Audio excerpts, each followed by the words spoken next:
The story continues immediately after the carnage of the first chapter. We find Guts deep within a dense forest. The trees seem to twist and close in on him, and the silence is broken not by the wind, but by mysterious voices whispering from the shadows. You can't escape. You will never escape. Suddenly, ghostly spirits surge from the darkness, attacking him. Guts fights them off, leaving us with a stark introduction to the brutality of his world. Right from the opening, Miura establishes the baseline for Guts' existence.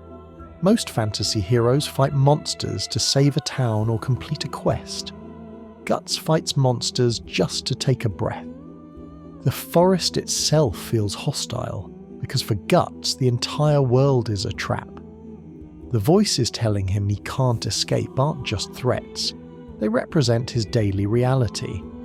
He is constantly being hunted, and he is always alone. The scene shifts to a bird landing on a tree branch, carrying Puck on its back. The elf hops off, thanking the bird for the ride, and scans the empty woods. Talking to himself, Puck mutters, "I was sure he went in this direction. He took the only path possible. Maybe a wolf ate him." Something heavy slams into the tree, shaking the branches. Startled, Puck tumbles through the air. As he regains his balance, he realises this something was Guts, leaning heavily against the bark. "Guts," Puck said. Guts groans. "You again?" Puck, trying to lighten the grim mood, starts fluttering around Guts. "How are you doing? What happened to you this time? Did the wolves attack you? Why do you always get hurt so badly? Want me to heal you again?" Guts has no patience for this. He snatches Puck out of the air by his wings. "Listen, Bug, what are you doing here?" "My name is Puck, and make sure you don't forget it." When Guts demands to know why Puck has been following him, the elf, ever the optimist, claims he's merely interested in the monster Guts is hunting, treating the situation like an adventure from a fairy tale. Guts' response is immediate and cruel. He throws Puck into a puddle of mud. When the bewildered elf asks why, Guts delivers a line that defines his character in this early arc. "I don't need a pet, especially not a weak one like you. I get angry when I see weak people. They can't do anything for themselves, they just hover around others like flies. They make me want to crush them."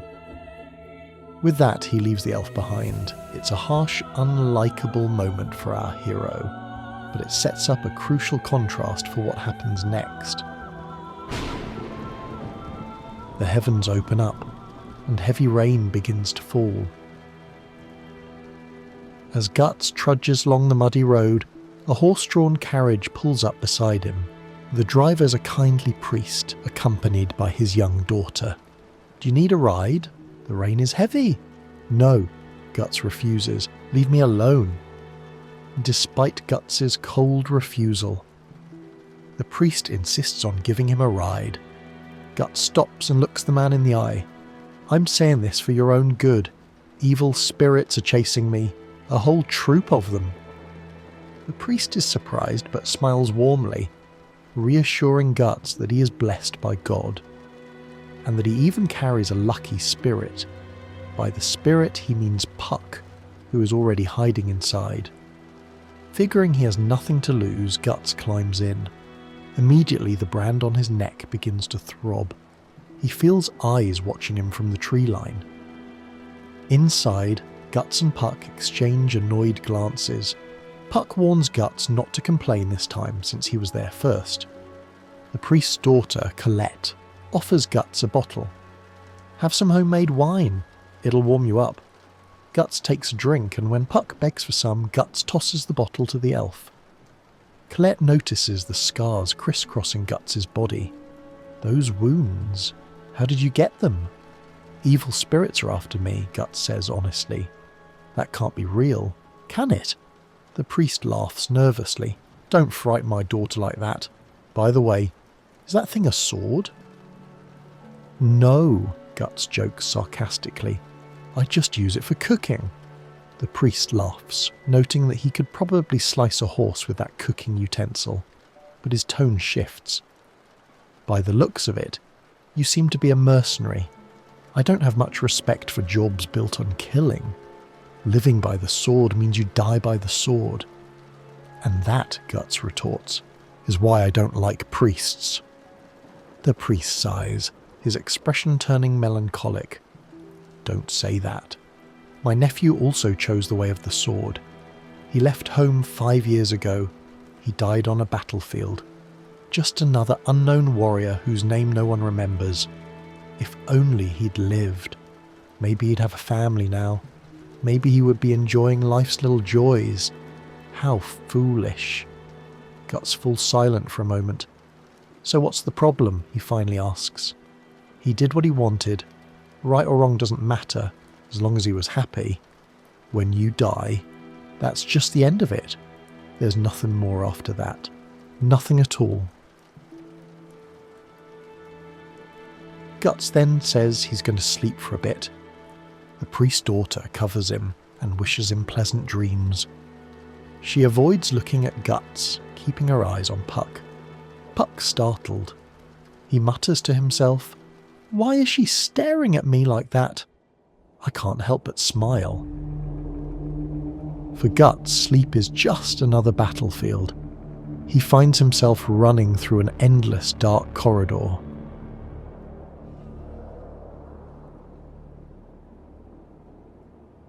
It is clear he is fleeing from something as the brand on his neck begins to bleed. The voices whisper, "You can't run from us." He trips as invisible thorns snag his leg. He senses something approaching. When he looks at his hand, his prosthetic arm is missing. You can't run. Suddenly, the creature from the dungeon in the previous chapter lunges at him from the shadows. He wakes up screaming. A small, twisted creature is sitting on his chest. Instinct takes over. Guts grabs his sword and crushes the creature instantly. He lands near Puck, who is shivering in the corner. "What happened?" Colette cries, waking up. The priest rushes in. "What is that thing?" "It's an incubus," Guts answers, wiping the gore from his blade. "An evil spirit that feeds on people's nightmares and fear." He mutters to himself, "Damn, when am I supposed to get any sleep?" The priest pales. "An evil spirit? You mean what you said earlier was real?" "You believe in God, but not evil spirits," Guts scoffs. "Why are they after you?" Puck asks. "It's the brand. It draws them." Suddenly the brand starts to bleed again. Fear washes over Guts' face. He kicks the door open and jumps out into the rain. "Stay inside," he roars. "Incubi are born from the mixture of blood and sexual fluids of people who died consumed by hatred," Guts explains, scanning the ground. "Which suggests there are nearby corpses of people who were brutally killed. Corpses that will soon be possessed by demons." The horses begin to panic, kicking wildly. Colette runs out to calm them. "No, stop, you fool!" Guts shouts. "Don't leave the carriage!" It's too late. A rusted spear bursts from the mud, piercing the girl through the chest. All around them the ground churns. An army of skeletons clad in rotted armour erupts from the ground. It must have been a battlefield once, Guts realises. He's immediately attacked. He hurls knives at the horde, but they keep coming. "It's no use," Puck yells. "You can't kill something that's already dead. We have to get out of here now." "If you want to leave, go alone," Guts snaps. "I'm not going anywhere." Guts draws his massive sword. "Death and I, we've crossed paths too many times. I'm used to it." With a primal roar, Guts begins tearing through the skeletons. Puck watches in stunned silence. He seriously doesn't care if his enemies are alive or dead. A scream pierces the air. Puck freezes. He shouts Guts' name. "Shut up! Can't you see I'm—" Guts turned, but never finished his sentence. He stood frozen. The priest's head has been severed. The one standing over the body is Colette. But it isn't her anymore. The spirit has taken control of her corpse. She walks toward Guts, raising a sword. For a moment, Guts hallucinates. He doesn't see a monster. He sees the gentle girl who offered him wine and a blanket just moments ago. He hesitates. Puck screams for him to move, but the girl strikes, slowly driving the sword into Guts' abdomen. The pain snaps him back to reality. That was all Guts needed. He swings his sword, slicing the girl in half. As her blood sprayed the air, Guts froze. He stood rooted to the spot, completely taken aback by the sight. The skeletons saw their chance, and one lunged forward, striking him in the face with a spear while his guard was down. Guts reacted on instinct, smashing the monster to pieces in a single blow. But as the bones scattered, the sickness hit him. He dropped to his knees and vomited, his body reeling from the shock. Guts suppresses the grief, suppresses the pain, and lets his anger take over. He screams at the top of his lungs. He hurls himself at the skeletons, determined to destroy them all. He fights relentlessly until the rain stops and the sun begins to rise. With the arrival of dawn, the spirits possessing the skeletons shriek and flee from the sunlight, leaving Guts as the only one standing amidst a mountain of dead bodies. "It's finally over," Puck whispers, looking at the broken body of the little girl. He tries to comfort Guts, saying it wasn't his fault. Guts lets out a dry, harsh laugh. "You're right," he scoffs. "Like I told you before, anyone who gets killed just for standing in someone else's fight is nothing more than an ant. If they can't live freely, they are better off dead." He glances back at the carnage. Those two didn't have the strength to protect themselves from a walking disaster like me. That is the only truth. Guts stares into the empty distance, his voice shaking as if trying to convince himself. If you're always scared to crush the ants beneath your feet, you'll never be able to walk. But the silence is broken. There is no escape. The voices return, echoing from the woods. "Wherever you run, we will find you. We are always watching. You belong to us. Your blood, flesh, bones, hearing, vision, and heart. They're all ours. We want your heart." "Shut up," Guts yells. "Your anger, your sadness, your pain, even your fear, all of your feelings will belong to us. Shut up." Guts levels his mechanical armor.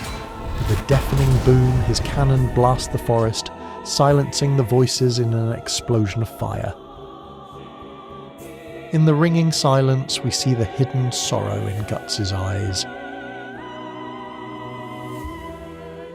He turns and begins to walk away. Puck watches him go, finally understanding the reality of the Black Swordsman. This is the world Guts lives in.